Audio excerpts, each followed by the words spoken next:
Good evening, welcome to 5@5. Lagacharla రైతుల వ్యవహారం ఇప్పుడు కొత్త టర్న్ తీసుకుంది. రిమాండ్కు వెళ్లి జైల్లో ఉన్న ఒక రైతు అనారోగ్య పాల్పడడం, అతనికి సంకెళ్లేసి ఆసుపత్రికి తీసుకెళ్లడం ఇప్పుడు బీఆర్ఎస్ కాంగ్రెస్ల మధ్య ఎలా రచ్చ రాజేసిందో ముందుగా చూద్దాం. సీఎం రేవంత్ మరి కాసేపట్లో ఢిల్లీకి వెళ్తారు. ఆయన స్కెడ్యూల్ ఎలా ఉన్నా కూడా మరోవైపు పోస్టుల కోసం లాబింగ్ జరుగుతోంది. మరి ఎవరెవరు పదవులు ఆశిస్తున్నారు, ఏం జరగబోతోందో ఈ బులెటిన్ లో ఫోకస్ చేద్దాం. ఇక కలెక్టర్లంతా శాపమున్న హనుమంతుళ్లా ఉన్నారు. జాంబవంతుళ్లా నేను హెల్ప్ చేస్తా అంటూ ఏపీఐఎస్ ల మీట్ లో డైలాగులు పేలాయి. ఇంతకీ ఈ మాటలన్నది ఎవరు, ఏ సందర్భంలో అన్నారో ఇప్పుడు చూద్దాం. జగన్ షర్మిల మధ్య వివాదంలో హైలైట్ అయిన సరస్వతి పవర్ భూముల విషయంలో ప్రభుత్వం ఒక షాక్ ఇచ్చింది. అదేంటో కూడా ఫోకస్ చేద్దాం. అండ్ ఫైనలీ మోహన్ బాబు ఎలాంటి అనారోగ్య సమస్యలు లేకుండా డిశ్చార్జ్ అయిపోయారు. కానీ ఆయన చేతిలో హత్యాయత్నానికి గురైన TV9 జర్నలిస్ట్ రంజిత్ మాత్రం ఇంకా ట్రీట్మెంట్ లోనే ఉన్నారు. ఈ కంటెంట్ తో పాటు జర్నలిస్ట్ సంఘాల డిమాండ్ ఏంటో కూడా చూసేద్దాం 5@5.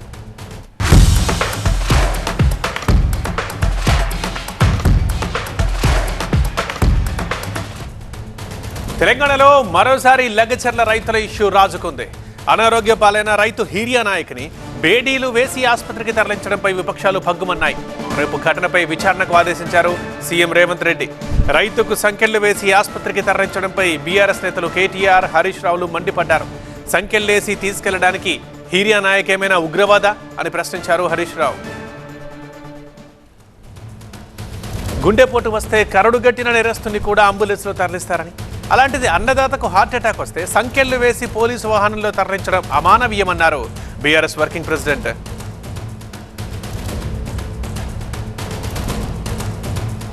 ఇట్లా బేడీలు వేసి ఎవడన్నా గుండెపోటు వచ్చినాడు పారిపోతారండి? గుండెపోటు వచ్చిన వాళ్ళు వెంటనే జైలు నుంచి దుంకి పారిపోతారా? ఇంత అన్యాయమా? జైలు నుంచి గుండెపోటు వచ్చిందని చెప్తే బేడీలు వేసి ఇంత అన్యాయంగా, ఇంత అమానవీయంగా, ఇంత సంస్కారహీనంగా, ఇంత చండాలమైన ప్రవర్తన ఈ ప్రభుత్వం ఉంది. స్ట్రెచర్ మీద తీసుకురావాల్సిన మనిషిని, అంబులెన్స్లో తీసుకురావాల్సిన మనిషిని ఇవాళ ఒక పోలీస్ బండ్లో తీసుకురావడమే కాకుండా ఇంకా నికృష్టంగా ఈ రకమైన ప్రవర్తన ఏదైతే వీళ్ళు చేస్తూ ఉన్నారో ఇది క్షమార్హం కానే కాదు. తెలంగాణ హైకోర్టు ప్రధాన న్యాయమూర్తి ఈ అంశాన్ని సుమోటోగా స్వీకరించాలని విజ్ఞప్తి చేశారు కేటీఆర్. రాష్ట్ర గవర్నర్ ఈ అంశంపై విచారణకు ఆదేశించాలన్నారు. రాహుల్ గాంధీకి నిజంగా హృదయం ఉంటే, గిరిజనులపై ప్రేమ ఉంటే గిరిజన రైతులపై పెట్టిన కేసుల్ని రద్దు చేయాలని రేవంత్ రెడ్డిని ఆదేశించాలని అన్నారు. లగచర్ల గిరిజన రైతుకు బేడీలు వేయడంపై బీజేపీ నేత కాసం వెంకటేశ్వర్లు ఆగ్రహం వ్యక్తం చేశారు. రైతులకు బేడీలు వేయడమే రైతు రాజ్యమా అంటూ నిలదీశారు. ఒక గిరిజన రైతు హాస్పిటల్ తీసుకుపోమంటే బేడీలు వేసి తీసుకుపోయేటువంటి చరిత్ర ఇవాళ రేవంత్ రెడ్డి ప్రభుత్వంలో, కాంగ్రెస్ ప్రభుత్వంలో చూస్తున్నాం. ఇది చాలా దుర్మార్గమైనటువంటి చర్య. దీన్ని తీవ్రంగా ఖండిస్తూ ఉన్నాం. రైతు పాలన చేస్తాం, రైతు రాజ్యం చేస్తామని చెప్పేసి గొప్పలు చెప్పుకున్నటువంటి రేవంత్ రెడ్డి ఇవాళ రైతుల ఆగ్రహానికి గురికాక తప్పదు. లగచర్ల రైతుకి సంకెళ్లు వేసి ఆసుపత్రికి తరలించడంపై విమర్శలు వెల్లువెత్తడంతో సీఎం రేవంత్ రెడ్డి స్పందించారు. జైలు అధికారులపై ఆగ్రహం వ్యక్తం చేశారు. రైతుకి సంకెళ్లు వేయడంపై విచారణ జరిపి నివేదిక సమర్పించాలని ఆదేశించారు. ఇలాంటి చర్యల్ని ప్రభుత్వం ఉపేక్షించదన్నారు రేవంత్ రెడ్డి.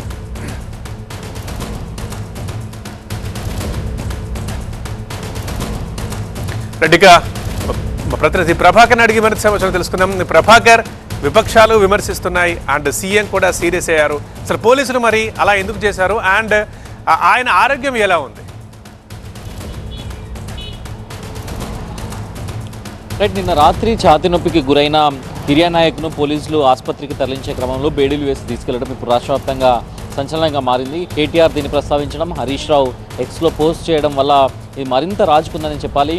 దీనికి సంబంధించి సుప్రీంకోర్టు న్యాయమూర్తితో పాటుగా హైకోర్టు న్యాయమూర్తులు దీన్ని సుమోటోగా స్వీకరించాలని చెప్పారు. కాకపోతే ఢిల్లీ పర్యటనలో ఉన్న సీఎం వెంటనే దీనిపై స్పందించారు. అసలు ఎందుకు బేడీలు వేసి తీసుకెళ్లాల్సి వచ్చింది, ఛాతీ నొప్పి వచ్చిన రైతును అట్లా ఎందుకు ట్రీట్ చేశారు అంటూ సీఎం అధికారులను కూడా మాట్లాడారు. డీజీపీకి కూడా ఆదేశాలు జారీ చేశారు. అసలు దీనిపైన ఏం జరిగిందో సమగ్ర నివేదికను ఇవ్వాలని ఆదేశించారు. దాంతోపాటుగా ఎంబటే అధికారులతో కూడా మాట్లాడారు. ప్రజాపాలనకు సంబంధించిన ప్రభుత్వం కొనసాగుతుంది, ప్రజాపాలన ఉన్న ప్రభుత్వం, ప్రజాప్రభుత్వం ఇది.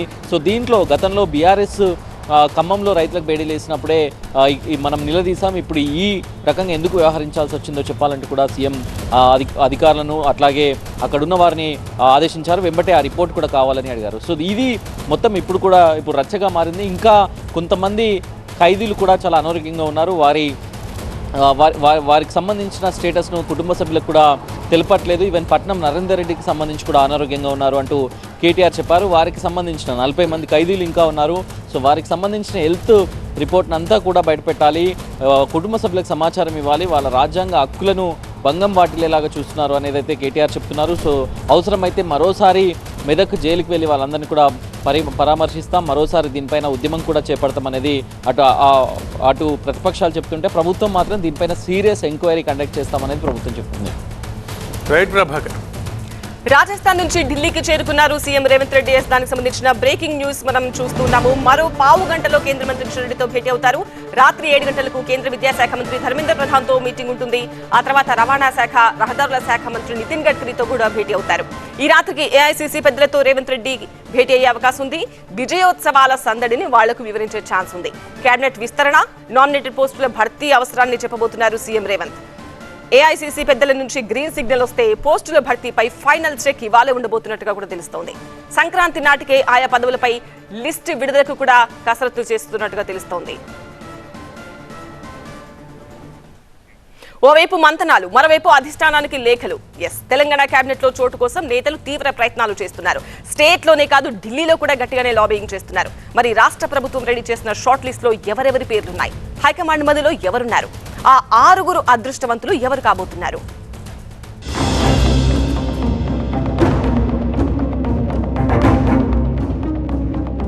కాంగ్రెస్ ప్రభుత్వం అధికారంలోకి వచ్చి ఏడాది పూర్తయినప్పటికీ సీఎం రేవంత్ రెడ్డి సహా మరో 11 మంది మంత్రులతోనే ప్రభుత్వం నడుస్తోంది. ఇంకా మరో 6 అవకాశం ఉన్నప్పటికీ ఆ దిశగా అడుగులు పడలేదు. సీఎం రేవంత్ రెడ్డి ఢిల్లీ వెళ్లిన ప్రతిసారి కూడా కేబినెట్ విస్తరణ కోసమే అన్నట్టుగా ప్రచారం జరిగింది. అయినప్పటికీ కూడా ఎలాంటి ఫలితం లేదు. అయితే కొత్త ఏడాదిలో సరికొత్త జోష్తో తెలంగాణ ప్రభుత్వాన్ని నడిపిస్తామని ఇటీవలే సీఎం రేవంత్ రెడ్డి ప్రకటించారు. సీఎం ప్రకటనకు తగ్గట్టుగానే సంక్రాంతిలోపే కేబినెట్ విస్తరణ కోసం తెలంగాణ ప్రభుత్వం సీరియస్ గా ముందుకెళ్తోంది. షార్ట్ లిస్ట్ తయారు చేసి అధిష్టానం ముందుంచినట్టు తెలుస్తోంది. కేబినెట్ లో చోటు కోసం నేతలు గట్టిగానే ప్రయత్నిస్తున్నారు. ఢిల్లీ పెద్దలతో లాబింగ్ చేయడమే కాదు, రాష్ట్రంలోని ముఖ్య నేతల్లో కలిసి మంత్రి పదవి కోసం శ్రమిస్తున్నారు. ఎమ్మెల్యేలు మల్రెడ్డి రంగారెడ్డి, మదన్ మోహన్ రావు ఇప్పటికే డిప్యూటీ సీఎం భట్టి విక్రమార్కను కలిశారు. మంత్రివర్గ విస్తరణలో చోటు కల్పించాలని కోరారు. మల్రెడ్డి రంగారెడ్డి అధిష్టానం పెద్దలకు లేఖలు కూడా రాశారు. హైదరాబాద్, రంగారెడ్డి జిల్లాల నుంచి కేబినెట్ లో ప్రాతినిధ్యం కల్పించాలని విజ్ఞప్తి చేశారు. రంగారెడ్డి జిల్లాలో గెలిచిన ఏకైక ఎమ్మెల్యేనంటూ లేఖలో పేర్కొన్నట్టు తెలుస్తోంది. ఇటు ఉమ్మడి ఆదిలాబాద్ నుండి ప్రేమ్ సాగర్ రావు, గడ్డం వినోద్, గడ్డం వివేక్ మంత్రి పదవి కోసం బాగానే ప్రయత్నాలు చేస్తున్నారు. అయితే వీరిలో ఒకరికి అవకాశం దక్కనుంది. అలాగే నిజామాబాద్ నుంచి పి సుదర్శన్ రెడ్డి పేరు కూడా బాగానే వినిపిస్తోంది. ఇక మైనారిటీ కోటాలో ఫిరోజ్ ఖాన్ మంత్రి పదవి ఆశిస్తున్నారు. కేబినెట్ విస్తరణపై ఇటు డిప్యూటీ సీఎం భట్టి విక్రమార్క కీలక వ్యాఖ్యలు చేశారు. మంత్రి పదవులు ఎవరికి ఇవ్వాలన్న విషయంలో హైకమాండ్దే తుది నిర్ణయమని స్పష్టం చేశారు ఆయన. మొత్తంగా కొత్త సంవత్సరం నుంచి నయా జోష్తో ముందుకెళ్తామన్న రేవంత్ సర్కార్ మంత్రి పదవులు దక్కించుకునే ఆ 6 అదృష్టవంతులు ఎవరో తెలియాలంటే ఇంకొన్ని రోజులు ఆగాల్సిందే. ఢిల్లీ నుంచి టీవీ9 అసోసియేట్ ఎడిటర్ మహాత్మాతో మాట్లాడదాం. మహాత్మా, ఢిల్లీలో మకాం వేసి లాబింగ్ చేస్తున్న నేతల లిస్ట్ మనం చూసాము. సో ఈ లాబింగ్ ని కూడా అధిష్టానం పరిగణలోకి తీసుకుంటుందా? ఎలాంటి హోప్స్ తో ఉన్నారు ఈ నేతలంతా?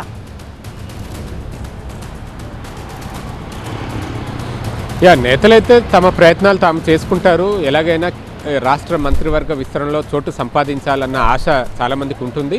ఆ క్రమంలో వారికి ఉన్న బలాబలాలు అవన్నీ కూడా రాష్ట్ర నాయకత్వానికి చెప్పుకోవడంతో పాటుగా అధిష్టానం నుంచి కూడా వచ్చి కలిసి వారి ఆశీర్వాదాన్ని తీసుకుని వారి వైపు నుంచి సైతం సిఫార్సులు చేయించుకుంటే అవకాశాలు మెండుగా ఉంటాయన్న అభిప్రాయం కాంగ్రెస్ పార్టీలో ఉంటుంది. అందుకే చాలామంది ఇప్పుడు మంత్రివర్గ విస్తరణనే కాదు, నామినేటెడ్ పోస్టుల కోసం సైతం చాలామంది నేతలు ఢిల్లీ బాట పట్టి ప్రయత్నాలు అన్నవి చేసుకుంటూ ఉన్నారు. మరొక 26 నామినేటెడ్ పోస్టులను భర్తీ చేసే అవకాశం కూడా ఉంది.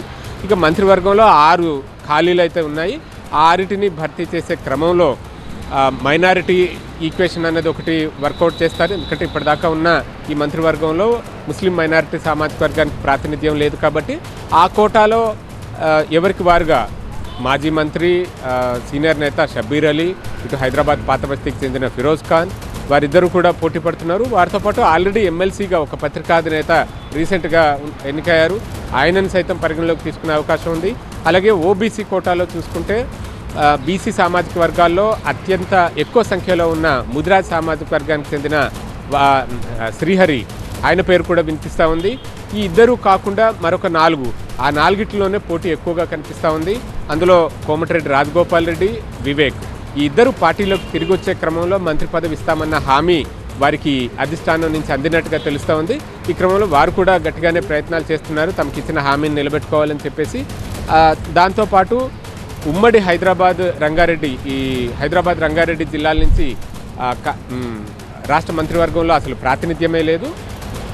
ఆ స్థానం కోసం మల్రెడ్డి రంగారెడ్డి, ఎందుకంటే ఈ 2 జిల్లాల నుంచి గెలుపొందిన ఏకైక ఎమ్మెల్యేగా ఆయన ఉన్నారు. తన బలాలు అవే చెప్పుకుంటూ లేఖలు కూడా రాశారు అధిష్టానం పెద్దలకి. కాబట్టి ఆయన కూడా ఆశిస్తూ ఇక్కడికి అధిష్టానం పెద్దల్ని కలవడానికి వచ్చారు. ఆల్రెడీ లేఖల్ని సమర్పించారు ఇంతకుముందే. ఇప్పుడు పెద్దల్ని కలిసి ప్రయత్నాలు చేసుకుంటున్నారు. ఇలా ఎవరికి వారుగా నేతలు ఢిల్లీకి క్యూ కట్టి తమ ఛాన్సెస్ని మెరుగుపరుచుకునే ప్రయత్నం చేస్తున్నారని చెప్పవచ్చు. రైట్ మహాత్మా. సరస్వతి పవర్ భూములు ఇటీవలే మాజీ సీఎం జగన్ కుటుంబంలో పెను వివాదం సృష్టించిన అంశం ఇది. పంపకాల విషయంలో అన్నా చెల్లెళ్ల మధ్య వాదులాటకు కూడా దారితీసింది సరస్వతి పవర్ భూములు. అయితే తాజాగా ఈ భూముల వ్యవహారంలో కీలక ట్విస్ట్ ఇచ్చింది కూటమి ప్రభుత్వం.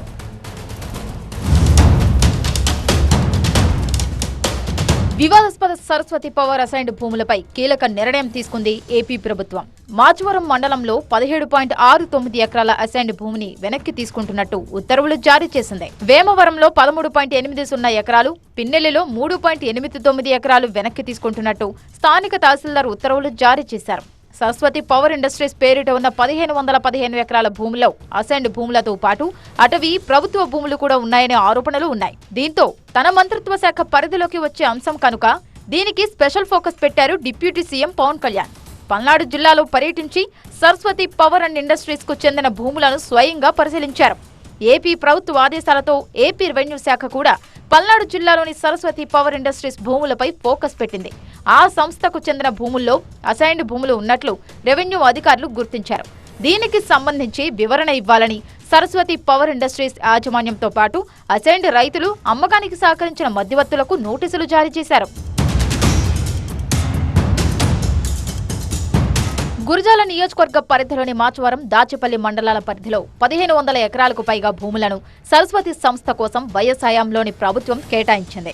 ఇందులో అసైన్డ్ భూములు, అటవీ భూములతో పాటు సహజ వనరులు కూడా ఉన్నాయని ఆరోపణలొచ్చాయి. దీనిపై డిప్యూటీ సీఎం పవన్ కళ్యాణ్ ఇటీవల క్షేత్రస్థాయిలో పర్యటించారు. రెవెన్యూ, అటవీ శాఖల అధికారులతో సర్వే కూడా చేయించారు. అధికారులు జరిపిన పరిశీలనలో సుమారు 20 ఎకరాల అసైన్డ్ భూములను రైతుల నుంచి సరస్వతి సంస్థ కొనుగోలు చేసినట్లు తేలింది. చట్ట ప్రకారం అసైన్డ్ భూములు అమ్మటానికి, కొనటానికి వీల్లేదు. అయినప్పటికీ ఆ భూములను సరస్వతి పవర్ ఇండస్ట్రీస్ యాజమాన్యం కొనుగోలు చేసింది.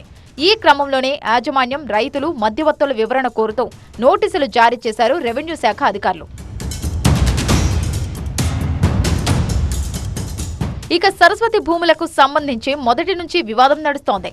వైఎస్ హయాంలో సున్నప్రాయి తవ్వకాల నిమిత్తం గనులు లీజుకివ్వగా 2014లో అధికారంలోకి వచ్చిన అప్పటి టీడీపీ ప్రభుత్వం ఆ లీజ్ను రద్దు చేసింది. ఆ తర్వాత 2019లో జగన్ అధికారంలోకి రాగానే మళ్లీ గనుల లీజును పునరుద్ధరించడంతో పాటు కాల పరిమితిని 50 ఏళ్లకు పెంచారు. అయితే తాజాగా కూటమి సర్కార్ అధికారంలోకి రావడంతో సరస్వతి భూములపై మరోసారి ఫోకస్ పెట్టింది. ఈ క్రమంలో మాచవరం మండలంలో సరస్వతి సంస్థకు కేటాయించిన అసైన్డ్ భూములను వెనక్కి తీసుకుంది. లేటెస్ట్ అప్డేట్స్ మా ప్రతినిధి నాగరాజు అందిస్తారు. నాగరాజు, భూములు వెనక్కి తీసుకున్నట్టేనా? మొత్తం ఉన్న 1500 ఎకరాల్లో 17 ఎకరాలు మాత్రమే ఉల్లంఘనకు గురైనట్టు భూములుగా గుర్తించారా? మిగతాదంతా ఓకే అనుకోవచ్చా? పూర్తి అప్డేట్స్ ఏంటి? సరస్వతి పవర్ కోసం సేకరించిన భూముల్లో కూడా చాలా వరకు అంటే మెజారిటీ పోర్షన్ అంతా కూడా రైతుల వద్ద నుంచి అప్పుడు ఏదైతే ఆ కంపెనీ ప్రతినిధులు ఉన్నారో వాళ్ళు కొనుగోలు చేయడం జరిగింది. అయితే మధ్యలో కొంత అసైన్డ్ ల్యాండ్స్ ఉన్నాయనేది మొదటి నుంచి కూడా ఆరోపణలు. అయితే ఇప్పటి వరకు ఉన్న అసైన్డ్ ల్యాండ్స్ అంతా కూడా సుమారుగా 25 ఎకరాలు ఉన్నట్లుగా కూడా తేల్చారు. ఇందులో దాదాపుగా 17.69 ఎకరాలను కూడా వెనక్కి తీసుకున్నట్లు నోటీసులు అయితే ఇవ్వడం జరిగింది. ప్రధానంగా ఇదంతా కూడా వేమవరం మండలంలోని 2 గ్రామాల నుంచి జరిగింది. వేమవరంలో అదేవిధంగా పిన్నెల్లి, ఈ 2 గ్రామాలకు సంబంధించి ఈ 2 మాచవరం మండలంలో ఉంటాయి. మాచవరం మండలంలోని ఈ 2 గ్రామాల్లోనే 16.69 ఎకరాలను వెనక్కి తీసుకున్నారు. అయితే మొత్తంగా చూసుకున్నట్టయితే ఈ ల్యాండ్ని ఏబీసీ సొసైటీ ల్యాండ్గా రెవెన్యూ రికార్డ్స్లో ఉన్నట్టు కూడా నోటీసులో పేర్కొనడం జరిగింది. అయితే ఈ ల్యాండ్స్ని దాదాపుగా 22 మంది ఎస్ఐనీలకి గతంలోనే అసైన్ చేయడం జరిగింది. అయితే చట్టాలకు విరుద్ధంగా ఆ నిబంధనలు ఉల్లంఘించి కూడా ఈ 17.69 ఎకరాలని అటు అమ్మటం చేశారు. అదేవిధంగా సరస్వతి పవర్ కంపెనీ ప్రతినిధులు కూడా కొనుగోలు చేయడం జరిగింది. అమ్మటం కొనుగోలు రెండూ కూడా చట్టవిరుద్ధం కాబట్టి వాటిని ఎందుకు వెనక్కి తీసుకోకూడదంటూ కూడా నోటీసులో పేర్కొంటూ మాచివరం తహసీల్దార్ ఇప్పటికే రైతులకైతే నోటీసులు ఇవ్వడం జరిగింది. కాబట్టి ఈ మొత్తం మీద వీటితో పాటు మిగతా భూములు అంటే రైతుల దగ్గర నుంచి కంపెనీ సేకరించింది చాలా భూములు ఉన్నాయి కాబట్టి వాటి విషయంలో ప్రభుత్వం ఏ విధంగా ముందుకు వెళ్తుంది, లీజ్ రద్దు చేస్తుందా, మరే విధమైన ఇంకా చట్టాల ప్రకారం చర్యలు తీసుకునే అవకాశం ఉందా, వాటిని పరిశీలిస్తుందో లేదో చూడాల్సి ఉంది. Right, thank you Nagaraj. Fourth exclusive news. సచివాలయంలో కలెక్టర్లతో రెండో రోజు సమీక్ష నిర్వహిస్తున్నారు ఏపీ సీఎం చంద్రబాబు నాయుడు. ఈ సమీక్షలో రెవెన్యూ శాఖ స్పెషల్ సీఎస్ ఆర్పీ సిసోడియా ఆసక్తికర కామెంట్స్ చేశారు. బ్రేకింగ్ న్యూస్ మనం చూస్తున్నాం. హనుమంతుడిలా కలెక్టర్లకు కూడా ఒక శాపం ఉన్నట్టుంది. కలెక్టర్లు వారి శక్తిని, అధికారాలను మర్చిపోతున్నారని సిసోడియా అన్నారు. జాంపవంతుళ్లా మీ శక్తిని మరోసారి గుర్తు చేస్తున్నా ప్రజలకి మేలు చేసేలా పాలన సాగించాలి అని కలెక్టర్లకి సూచించారు RP Sisodia. Hanuman or the Anjaneyulu, he forgot his powers because of a curse.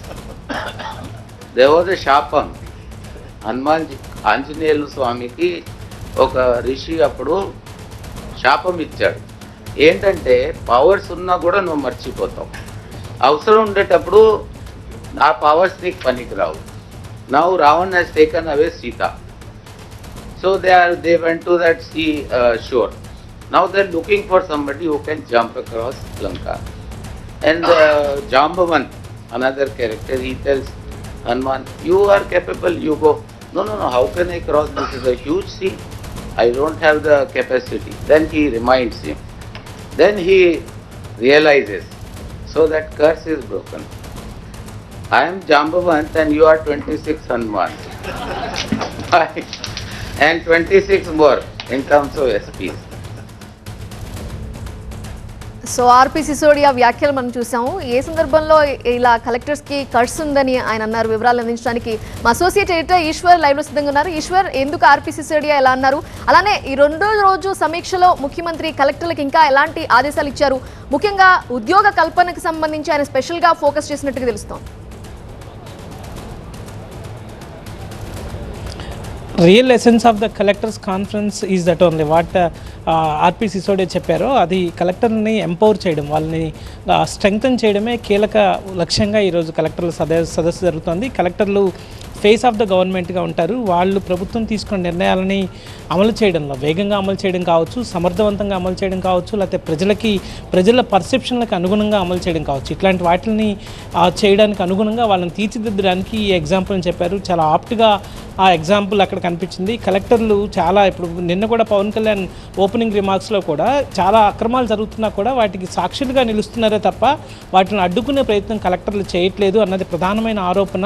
So దాని నుంచి బయటికి రావాల్సిన అవసరం ఉంది అని చెప్పి రెవెన్యూ శాఖ ప్రత్యేక ప్రధాన కార్యదర్శిగా ఆయన ఇప్పుడు ఉన్న మొత్తం ఐఏఎస్లో టాప్ 3లో ఒకరు ఆర్పీ సిసోడియా. ఆయన రేపు ఈ మంత్ ఎండ్కి రాష్ట్ర ప్రభుత్వ ప్రధాన కార్యదర్శి రిటైర్ అవుతారు. కొత్త ప్రభుత్వ ప్రధాన కార్యదర్శి రేస్లో కూడా ఆర్పీ సిసోడియా ఉన్నారు. సో ఆయన కీలకమైన ప్లేస్లో ఉన్నారు కాబట్టి ఆయన కలెక్టర్ల శక్తిని ఒకసారి గుర్తు చేసే ప్రయత్నం చేశారు. మీకు అపరిమితమైన అధికారాలు ఉన్నాయి, వాటిని ఎక్సర్సైజ్ చేయండి.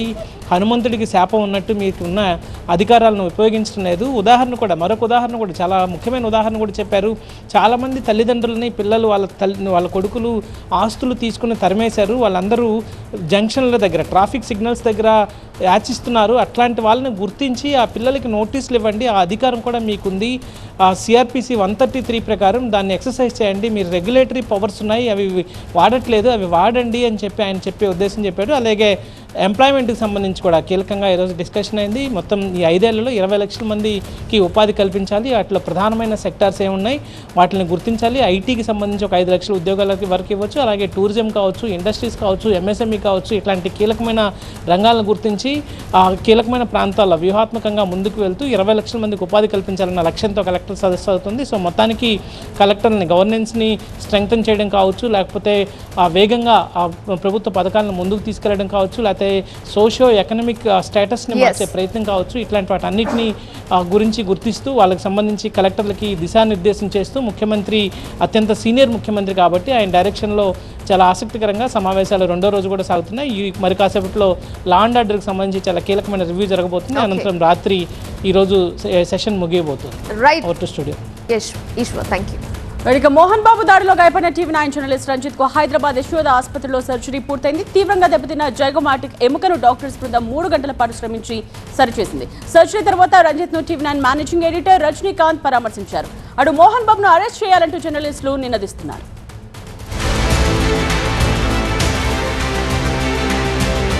అత్యంత పాశవికంగా విచక్షణారహితంగా మోహన్ బాబు జరిపిన దాడితో తీవ్ర గాయమై ఆసుపత్రి పాలైన టీవీ9 జర్నలిస్ట్ రంజిత్ కు దవడ పైభాగంలో సర్జరీ జరిగింది. రంజిత్ కు యశోద ఆసుపత్రి వైద్యులు సర్జరీ పూర్తి చేశారు. ఫ్రాక్చర్ అయిన చోట స్టీల్ ప్లేట్ ను అమర్చారు. 3 చోట్ల జైగోమాటిక్ ఎముక విరిగింది. కంటికి చెవికి మధ్య ఫ్రాక్చర్ కావడంతో సర్జరీకి 3 గంటల సమయం పట్టినట్లు యశోద ఆసుపత్రి వైద్యులు తెలిపారు. 3-4 రోజుల పాటు రంజిత్ ను వైద్యుల అబ్జర్వేషన్ లో ఉంచున్నట్టు వెల్లడించారు. ఇక సర్జరీ తర్వాత కూడా టీవీ9 జర్నలిస్ట్ రంజిత్ మాట్లాడలేని స్థితిలో ఉన్నారు. అయితే అతి కష్టం మీద ఆ రోజు ఏం జరిగిందో వివరించారు. మనోజ్ తీసుకెళ్తేనే ఇంట్లోపలికి వెళ్లామని, ఏం జరిగిందని అడిగేలోపే మోహన్ బాబు దాడి చేశారని ఆవేదన వ్యక్తం చేశారు టీవీ9 జర్నలిస్ట్ రంజిత్. గేట్ పంచలు పట్టుకొని మనోజ్ లోపలికి వెళ్ళేటప్పుడు ఇంట్లో దాడి జరిగిన తర్వాత బయటికి గేట్ దగ్గరకు వచ్చి అక్కడ ఉన్న మీడియా వాళ్ళను మనోజే చేయబట్టి మరి లోపలికి తీసుకుపోయాడు. అసలు ఏం జరుగుతుందని మోహన్ బాబు గారి దగ్గర మైక్ పెట్టగానే ఆయన నా పైన దాడికి పాల్పడ్డాడు. యశోద ఆసుపత్రిలో చికిత్స పొందుతున్న రంజిత్ ను టీవీ9 మేనేజింగ్ ఎడిటర్ రజనీకాంత్ పరామర్శించారు. రంజిత్ ఆరోగ్య పరిస్థితిపై యశోద ఆసుపత్రి వైద్యులు రజనీకాంత్ కు వివరించారు. కేవలం ఫ్లూయిడ్స్ అందిస్తున్నామని, దవడ పైభాగం లోపల బాగా దెబ్బతిందని, కోలుకోవడానికి ఎంత సమయం పట్టేది అప్పుడే చెప్పలేమని వైద్యులు రజనీకాంత్ కు వివరించారు. టీవీ9 జర్నలిస్ట్ రంజిత్ ను తెలంగాణ వర్కింగ్ జర్నలిస్ట్ యూనియన్ నేతలు పరామర్శించారు. రంజిత్ కు ధైర్యం చెప్పి భరోసా కల్పించారు. మానవత్వం లేకుండా బలంగా కొట్టడంతో తీవ్రంగా గాయమైందని, ఇలాంటి దాడులు సహించరానిమన్నారు టీయూడబ్ల్యూజే అధ్యక్షులు విరహత్ అలీ. ఇవాళ సోమాజిగూడ యశోద ఆసుపత్రిలో చికిత్స పొందుతున్న రంజిత్ని తెలంగాణ రాష్ట్ర వర్కింగ్ జర్నలిస్టుల సంఘం ప్రతినిధి బృందం పరామర్శించింది. నిజంగా రంజిత్ తలకు తగిలిన గాయం పరిశీలిస్తే ఎంత దుర్మార్గంగా మనుషులు ఉంటారు నిజంగా. అంటే ఒక మానవత్వము లేని విధంగా మనోజు తీసుకెళ్తేనే రమ్మంటేనే ఆయన వెనుక వీళ్ళు వెళ్ళిండ్రు. దౌర్య గేట్లు దించుకొని వెళ్ళలే, గోడలు దుంకి పోలే అక్కడ రంజిత్ కానీ మిగతా జర్నలిస్టులు అందరూ. ఇది చాలా సహించరాని విషయం. మరోవైపు మోహన్ బాబు రౌడీజంపై అన్ని వర్గాలు భగ్గుమంటున్నాయి. టీవీ9 జర్నలిస్ట్ రంజిత్ పై మోహన్ బాబు దాడిని ఖండిస్తూ నిరసన తెలుపుతున్నారు. శ్రీకాకుళం జిల్లా హెచ్చర్లలో జర్నలిస్టులతో కలిసి భారీ ర్యాలీ నిర్వహించారు అంబేద్కర్ యూనివర్సిటీ విద్యార్థులు. మోహన్ బాబు దాడికి వ్యతిరేకంగా జర్నలిస్ట్ సంఘాలు ఆందోళన కొనసాగుతున్నాయి. అనంతపురం జిల్లా గుత్తిలోనూ ఆందోళనకు దిగాయి జర్నలిస్ట్ సంఘాలు. అన్నమయ్య జిల్లా మదనపల్లిలో ఆందోళనకు దిగారు జర్నలిస్టులు. ఏపీయూడబ్ల్యూజే ఆధ్వర్యంలో జరిగిన నిరసన కార్యక్రమానికి వామపక్ష నేతలు మద్దతు పలికారు. కరీంనగర్లోనూ టీయూడబ్ల్యూజే ఆధ్వర్యంలో రాస్తారోకో నిర్వహించారు. మొత్తంగా టీవీ9 జర్నలిస్ట్ రంజిత్ పై దాడి చేసిన మోహన్ బాబును వెంటనే అరెస్ట్ చేయాలని డిమాండ్ చేస్తున్నారు ప్రజా సంఘాల నేతలు, జర్నలిస్టులు, జర్నలిస్ట్ సంఘాల నేతలు.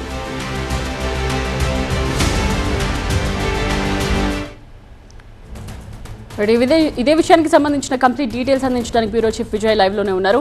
విజయ్, రంజిత్ని అంటే సర్జరీ తర్వాత టీవీ9 మేనేజింగ్ ఎడిటర్ రజనీకాంత్తో పాటు టీవీ9 ఫ్యామిలీ కూడా వెళ్ళి అందరూ పలకరించారు, మీరు కూడా ఉన్నారు. సో స్వయంగా చూసిన తర్వాత ఏమనిపించింది అని కోలుకుంటున్నారా?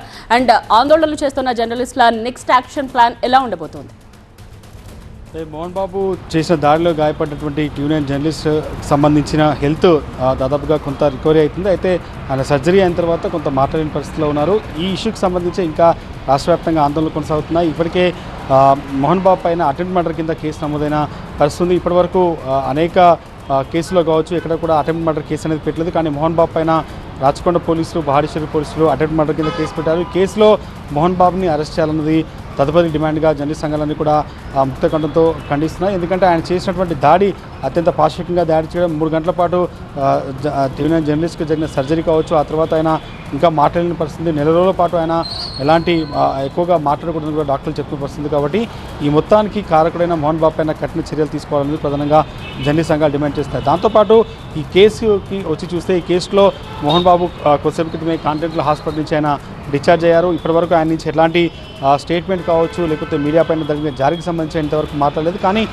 ఖచ్చితంగా మోహన్ బాబు పైన పెట్టినటువంటి అటెంప్ట్ మర్డర్ కేసు అయితే ఉందో దానిపైన చర్యలు తీసుకోవాలి, కఠిన చర్యలు తీసుకోవాలన్న డిమాండ్ అయితే పెద్ద ఎత్తున జర్నలిస్ట్ సంఘాలు చెప్తున్నాయి. ఎందుకంటే ఈ దాడి తర్వాత జర్నలిస్టుల రక్షణ కోసం కావచ్చు, లేకపోతే అవసరమైతే ప్రత్యేకమైన చట్టాన్ని తీసుకోవాలన్న డిమాండ్ మొదటి నుంచి జర్నలిస్ట్ సంఘాలు చేస్తున్నాయి. కాబట్టి మోహన్ బాబు పైన తదుపరి చర్యలు తీసుకోవాలి, పోలీసులు ఆయన్ని విచారించాలి, నోటీసులు ఇచ్చి ఆయన స్టేట్మెంట్ రికార్డ్ చేసి ఆయన్ని అరెస్ట్ చేయాలని డిమాండ్ అయితే ప్రధానంగా జర్నలిస్ట్ సంఘాలు చేస్తున్న పరిస్థితి కనిపిస్తుంది.